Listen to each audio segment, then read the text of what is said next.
Dear student, আজকে আমি তোমাদের অর্থাৎ ক্লাস 11-এর কেমিস্ট্রি ক্লাসে রসায়ন বিজ্ঞানের প্রাথমিক ধারণা অধ্যায়ের পরবর্তী বিষয়গুলো আলোচনা করব।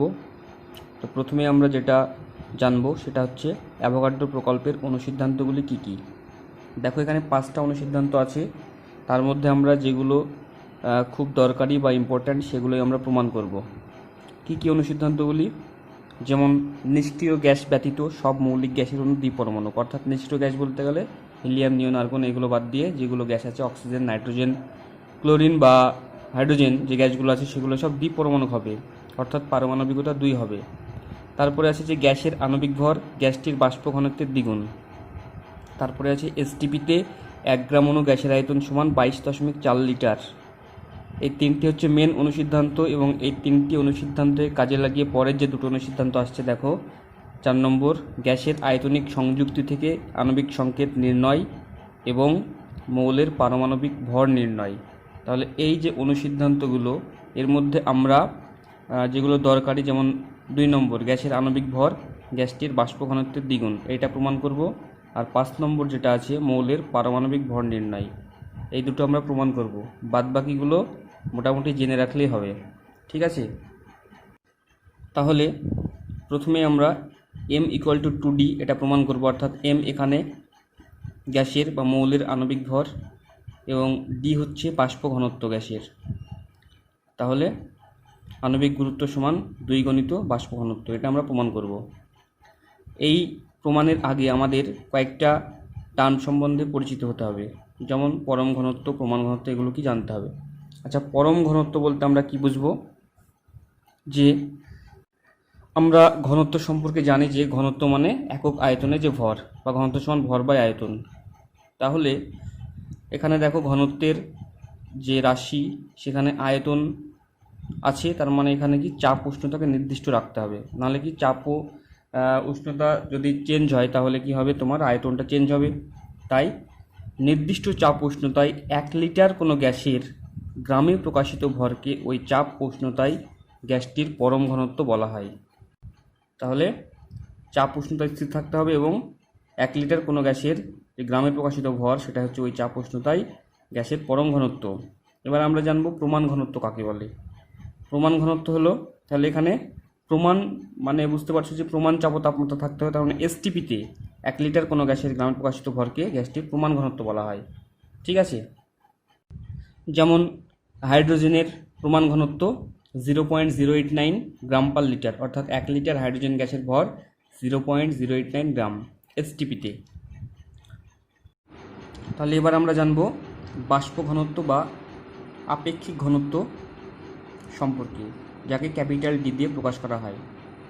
এই বাষ্প ঘনত্ব হলো একটা তুলনামূলক সংখ্যা, মানে যে হালকা গ্যাস হাইড্রোজেনের যে ঘনত্ব তার সাপেক্ষে অন্য গ্যাসের ঘনত্ব যত গুণ বেশি সেটাকে আমরা বলবো বাষ্প ঘনত্ব। যেমন তাহলে গ্যাসের বাষ্প ঘনত্বকে লেখা যায় যে গ্যাসের ঘনত্ব বাই হাইড্রোজেনের ঘনত্ব যখন প্রেশার টেম্পারেচার স্থির থাকবে। তাহলে এখানে গ্যাসের ঘনত্ব মানে লিখতে পারি গ্যাসের ভর বাই গ্যাসের আয়তন, আবার হাইড্রোজেনের ঘনত্ব লিখতে পারি হাইড্রোজেনের ভর বাই হাইড্রোজেনের আয়তন যখন প্রেশার টেম্পারেচার কনস্ট্যান্ট। তাহলে যদি আমরা গ্যাসের আয়তন এবং হাইড্রোজেনের আয়তনকে সমান নেই, ওদের ভরটা কিন্তু আলাদা হবে কিন্তু আয়তন দুটো সমান। তার মানে কি, ধরো গ্যাসের আয়তন ভি লিটার নেওয়া হলো, তাহলে ভি লিটার গ্যাসের ভর আর ভি লিটার হাইড্রোজেনের ভর নিশ্চয় আলাদা হবে। তাহলে আয়তন আমরা কেটে দিতে পারি সমান আয়তন যেহেতু, তাই এটাকে লিখতে পারি সমান গ্যাসের ভর বাই সম আয়তন হাইড্রোজেনের ভর যখন প্রেশার টেম্পারেচার কনস্ট্যান্ট, ঠিক আছে? তাহলে বাষ্প ঘনত্ব সমান আমরা বলতে পারি গ্যাসের ভর বাই সম আয়তন হাইড্রোজেনের ভর যখন প্রেশার টেম্পারেচার কনস্ট্যান্ট থাকবে। এবার এখান থেকে আমরা দুটো সম্পর্ক নির্ণয় করব। একটা হচ্ছে তোমার প্রমাণ ঘনত্ব বাষ্প ঘনত্বের সম্পর্ক, আর একটা হলো আণবিক গুরুত্ব সমান 2 × বাষ্প ঘনত্ব। এই দুটো সম্পর্ক আমরা জানব। তো প্রথমেই বাষ্প ঘনত্ব বলতে আমরা কি বুঝি? একটু আগেই আমরা দেখলাম যে বাষ্প ঘনত্ব হলো দুটো গ্যাসের ভরের অনুপাত। তাহলে আমরা বলতে পারি যে এসটিপিতে ভি আয়তন গ্যাসের ভর বাই এসটিপিতে ভি আয়তন হাইড্রোজেন গ্যাসের ভর, এটা সমান লিখতে পারি এসটিপিতে যদি ভি ভি কেটে দিই তাহলে কত হবে, 1 আয়তন গ্যাসের ভর, তাহলে 1 আয়তনকে আমরা 1 লিটার লিখতে পারি। তাহলে এসটিপিতে 1 লিটার গ্যাসের ভর বাই এসটিপিতে 1 লিটার হাইড্রোজেনের ভর সমান এটাকে লিখতে পারি গ্যাসের প্রমাণ ঘনত্ব। এসটিপিতে 1 লিটার গ্যাসের ভর মানে কি, গ্যাসের প্রমাণ ঘনত্ব।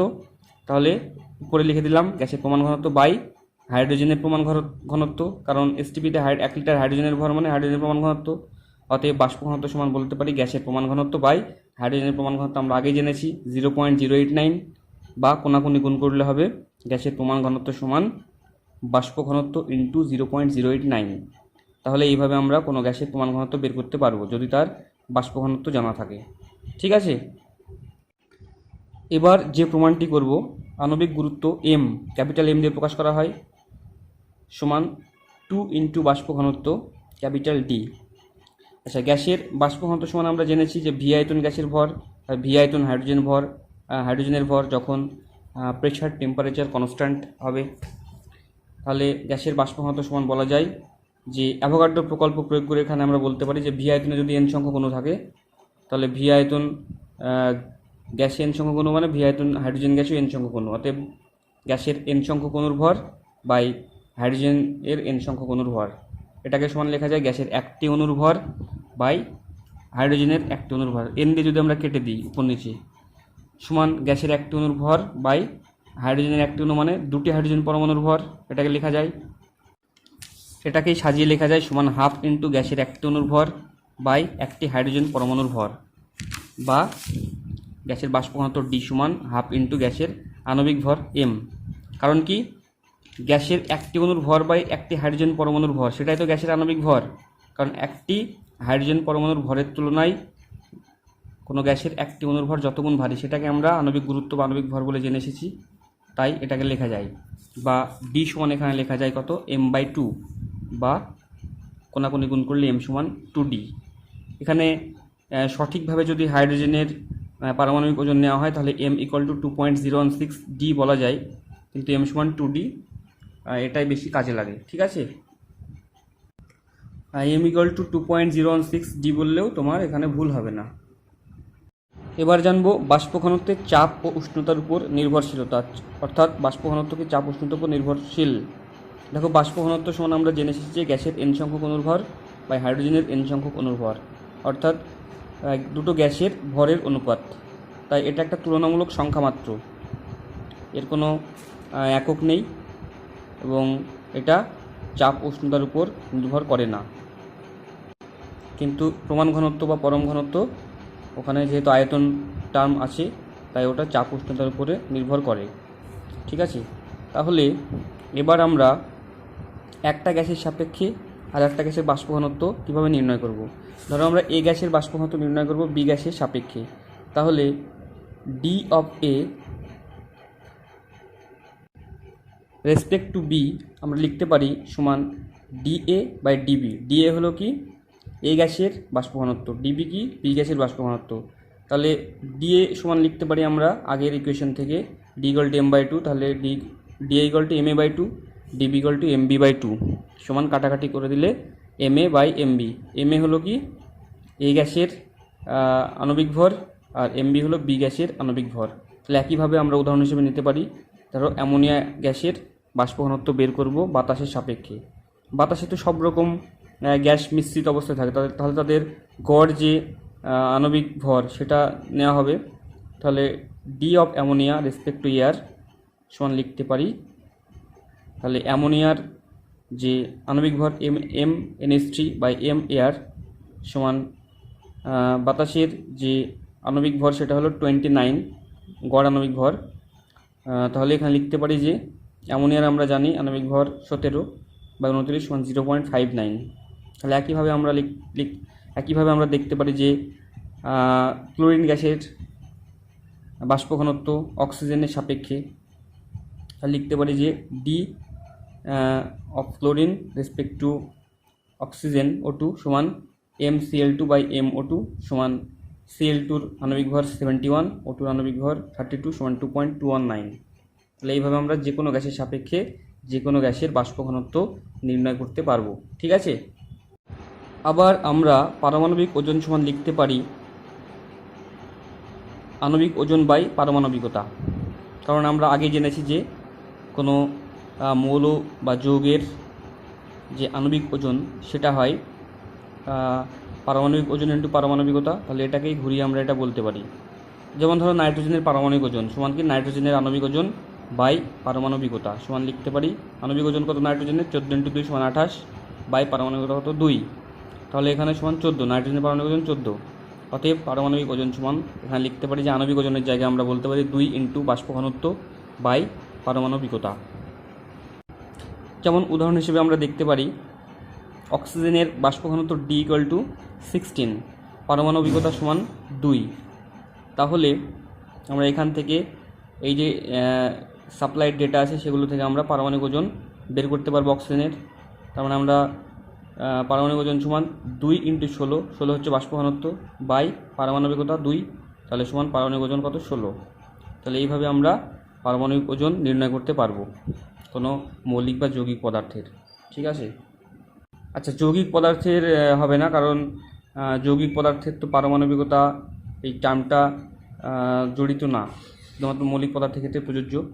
তাই মৌলিক পদার্থের ক্ষেত্রে এটা আমরা বের করতে পারবো। ঠিক আছে। এবারে আমরা একটা গুরুত্বপূর্ণ বিষয় সম্পর্কে জানবো, সেটা হলো যোজ্যতা বা ভ্যালেন্সি সম্পর্কে। আচ্ছা, যোজ্যতা কাকে বলে? কোনো মৌলের একটি পরমাণু যত সংখ্যক হাইড্রোজেন পরমাণুর সঙ্গে যুক্ত হয় বা হাইড্রোজেন ঘটিত কোনো যৌগ থেকে যত সংখ্যক হাইড্রোজেন পরমাণুকে প্রতিস্থাপিত করে সেই সংখ্যাই হলো ওই মৌলের যোজ্যতা। যেমন ধরো অক্সিজেন দুটো হাইড্রোজেনের সঙ্গে যুক্ত হয়ে কী হয়েছে, জলের অণু তৈরি করেছে, তাহলে এখানে অক্সিজেনের যোজ্যতা কত 2। আবার ক্লোরিন একটি হাইড্রোজেনের সঙ্গে যুক্ত হয়ে HCl তৈরি করেছে, তাহলে ক্লোরিনের যোজ্যতা এখানে 1। সোডিয়াম হাইড্রাইড, সোডিয়ামের যোজ্যতা 1। ক্যালসিয়াম হাইড্রাইড, ক্যালসিয়ামের যোজ্যতা এখানে 2। অ্যামোনিয়া কত হয়, নাইট্রোজেনের যোজ্যতা এখানে 3। হাইড্রোজেন সালফাইড, সালফারের যোজ্যতা এখানে 2। আবার কিছু কিছু মৌলের পরমাণু আছে যেগুলো তোমার পরিবর্তনশীল যোজ্যতা দেখায়। যেমন ধরো আয়রন, আয়রনে একবার যোজ্যতা 2 দেখাচ্ছে, আবার একবার 3 দেখায়। যেমন যখন 2 দেখায় FeCl2 যৌগ তৈরি করে ফেরাস ক্লোরাইড, তখন আয়রনের যোজ্যতা 2। আর যখন ফেরিক ক্লোরাইড তৈরি করে তখন আয়রনের যোজ্যতা কত 3। দেখো তোমাদের এখানে কতগুলো মৌলের যোজ্যতা সম্পর্কে বলা আছে। যেমন ধরো শূন্যযোজী, সেগুলোকে নিষ্ক্রিয় গ্যাস, যেগুলো কোনো রিয়াকশন করে না, সেগুলো তোমার শূন্যযোজী। একযোজী যেমন hydrogen, fluorine, chlorine, bromine, sodium, potassium. আবার যোজ্যতা 2 যেমন oxygen, sulphur, magnesium, calcium, zinc, iron. 3 হয় কাদের, nitrogen, phosphorus, arsenic, boron, aluminium, iron, chromium. 4 হয় কাদের, যেমন carbon, silicon, tin, lead, manganese, এদের যোজ্যতা 4। আবার যোজ্যতা 5 নাইট্রোজেন, ফসফরাস, আর্সেনিক। তাহলে দেখো কিছু কিছু মৌলের আর্সেনিকের যেমন 3 হচ্ছে একবার, আবার 5 হচ্ছে, পরিবর্তনশীল হচ্ছে। আবার 6 হয় কাদের, সালফার, ক্রোমিয়াম, ম্যাঙ্গানিজ, তাহলে ম্যাঙ্গানিজের 4 হয়, আবার 6 হয়। 7 হয় কাদের, ক্লোরিন, ব্রোমিন, আয়োডিন, ম্যাঙ্গানিজ, তাহলে ম্যাঙ্গানিজের 4, 6, 7। আবার ক্লোরিনের, ব্রোমিনের, আয়োডিনের এগুলোর 1 হচ্ছে, আবার এগুলো 7ও হচ্ছে। আবার 8 হয় কাদের, শুধুমাত্র অসমিয়াম আর রুথেনিয়ামের যোজ্যতা 8 হয়। ঠিক আছে, তোমরা এগুলো একটু জাস্ট দেখে রাখবে, সবগুলো মুখস্থ করার দরকার নেই। এবার আমরা জানবো মূলকের যোজ্যতা। তাহলে মৌলের যেমন যোজ্যতা আছে, ঠিক মূলকের যোজ্যতা একই রকমভাবে আমরা নির্ণয় করতে পারবো। মূলক কাকে বলে, যে কতগুলো পরমাণু মিলে যখন একটা জোটবদ্ধ হয়ে যখন একটা আয়ন তৈরি করে তখন সেটাকে আমরা মূলক বলি। যেমন ধরো NO3-, এর যোজ্যতা কত, মূলকের যে চার্জ সেটাই ওর যোজ্যতা। যেমন NO3-, তার মানে 1 যোজ্যতা। SO4-, মানে কত, 2 যোজ্যতা। NH4+, মানে এখানে যোজ্যতা 1। বেশিরভাগই মূলকগুলি নেগেটিভ আয়ন হয়, শুধুমাত্র NH4+, এটাই তোমার পজিটিভ আয়ন। এখানে দেখো যে একটা ধরো যৌগ তৈরি করেছে দুটো মৌল মিলে, যে AX BY, A এর X ভাগ B এর Y ভাগ মিলে একটা যৌগ তৈরি করেছে। আর এই যে বাইনারি কম্পাউন্ডগুলো, এগুলো যে যৌগগুলো তৈরি করে সেগুলো তোমার যোজ্যতার বিপরীত অনুপাতে যুক্ত হয়ে যৌগগুলো তৈরি করে। যেমন ধরো এর যে যোজ্যতা সেটা যদি A ধরা হয়, বি এর যে যোজ্যতা সেটা যদি স্মল বি ধরা হয়, তাহলে এ মৌলের যে মোট যোজ্যতা সেটা হবে কত, এ ইন্টু এক্স। আবার বি মৌলের যে মোট যোজ্যতা সেটা হবে কত, বি ইন্টু ওয়াই। তাহলে যোজ্যতাগুলো সবসময় সমান হতে হবে ওদের। আচ্ছা, তাহলে আমরা লিখতে পারি এ ইন্টু এক্স সমান বি ইন্টু ওয়াই, বা এক্স বাই ওয়াই সমান বি বাই এ। অতএব এক্স ইজ টু ওয়াই সমান B is two A.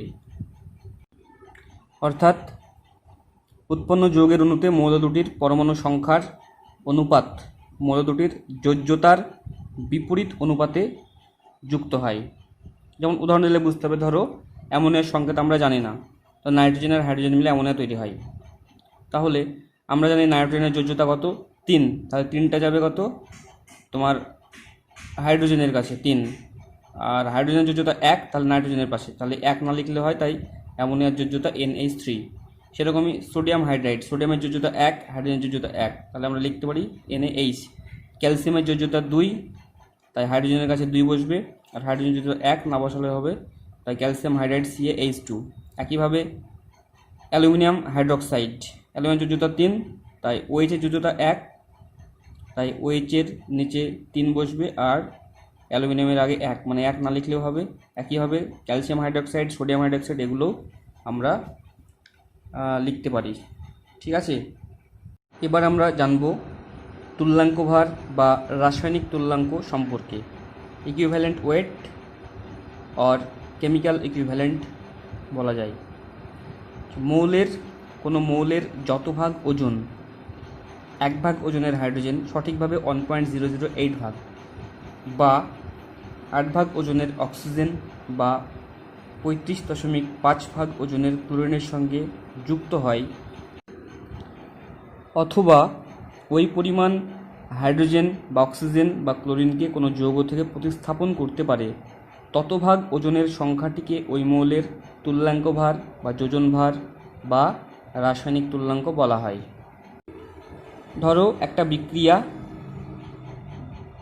M, একটা মৌল প্লাস H2 হাইড্রোজেন বিক্রিয়া করে তৈরি হচ্ছে MH2।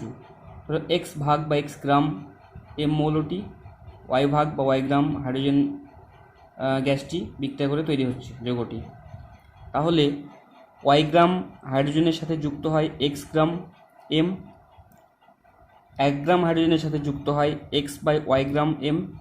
অতএব 1.008 গ্রাম হাইড্রোজেনের সাথে যুক্ত হয় X by Y into 1.008 gram M। তাহলে এই যে আমরা ইকুয়েশনটা পেলাম X বাই Y ইন্টু 1.008, এই যে টার্ম এটাকে আমরা তুল্যাঙ্ক ভার বলতে পারি সংজ্ঞা অনুযায়ী। কারণ কি 1.008 ভাগ হাইড্রোজেনের সঙ্গে যত ভাগ ওজন কোনো মৌলে যুক্ত হয় সেটাই আমরা তুল্যাঙ্ক ভার হিসেবে জানি সংজ্ঞা থেকে। অতএব মৌলের তুল্যাঙ্ক ভার সমান লিখতে পারি মৌলের ওজন বাই সংযুক্ত হাইড্রোজেনের ওজন ইন্টু 1.008। মৌলের ওজন, কারণ কি উপরে X আছে নিচে Y আছে, তার মানে Xটা কি মৌলের ওজন আর Yটা কি সংযুক্ত হাইড্রোজেনের ওজন, তাই লিখতে পারি যে মৌলের তুল্যাঙ্ক ভার সমান এটা সমান লেখা যায় মৌলের ওজন বাই অক্সিজেনের ওজন ইন্টু 8। এটা সমান লেখা যায় মৌলের ওজন বা ক্লোরিনের ওজন ইন্টু 35.5। ঠিক আছে, এটাই হলো তুল্যাঙ্ক ভার বা যোজন ভার বা রাসায়নিক তুল্যাঙ্ক। এর একটা বিকল্প সংজ্ঞা আছে, যেমন অনেক সময় তোমাদের গাণিতিক সমস্যায় গ্যাস দিয়ে বা গ্যাসের অনেক আয়তন দেওয়া থাকে, তখন এই সংজ্ঞা কাজে লাগে। তাহলে গ্যাসের ক্ষেত্রে যেহেতু তাই STPতে বলতে হবে। তাহলে কোনো মৌলের যত আয়তন 11.2 লিটার আয়তনের হাইড্রোজেন বা 5.6 লিটার আয়তনের অক্সিজেন বা 11.2 লিটার আয়তনের ক্লোরিনের সঙ্গে যুক্ত হয়ে যৌগ গঠন করে, অথবা ওই আয়তনের হাইড্রোজেন বা অক্সিজেন বা ক্লোরিনকে কোনো যৌগ থেকে প্রতিস্থাপিত করে, তত ভাগ ওজনের সংখ্যাটিকে ওই মৌলের তুল্যাঙ্ক ভার বা রাসায়নিক তুল্যাঙ্ক বলা হয়। তাহলে এখানে STPতে বলা হচ্ছে, কারণ কি যে এখানে আয়তন বিষয়ক, তাই প্রমাণ চাপ উষ্ণতায় রাখতে হবে। ঠিক আছে, তাহলে সংজ্ঞা দুটো একই রকম, ওখানে ওজন দিয়ে প্রকাশ করা হয়েছে, এখানে আয়তন দিয়ে। তাহলে আগের মতো আমরা লিখতে পারি যে মৌলের তুল্যাঙ্ক ভার সমান মৌলের আয়তন লিটারে বাই সংযুক্ত হাইড্রোজেনের আয়তন লিটার এককে ইন্টু 11.2 এসটিপিতে সমান মৌলের আয়তন বাই অক্সিজেনের আয়তন ইন্টু 5.6 সমান মৌলের আয়তন বাই ক্লোরিনের আয়তন ইন্টু 11.2 এসটিপিতে। এবারে জানবো গ্রাম তুল্যাঙ্ক বা গ্রাম তুল্যাঙ্ক ভার সম্পর্কে। মৌলের যে তুল্যাঙ্ক ভার, মৌলের পরমাণুর যে তুল্যাঙ্ক ভার,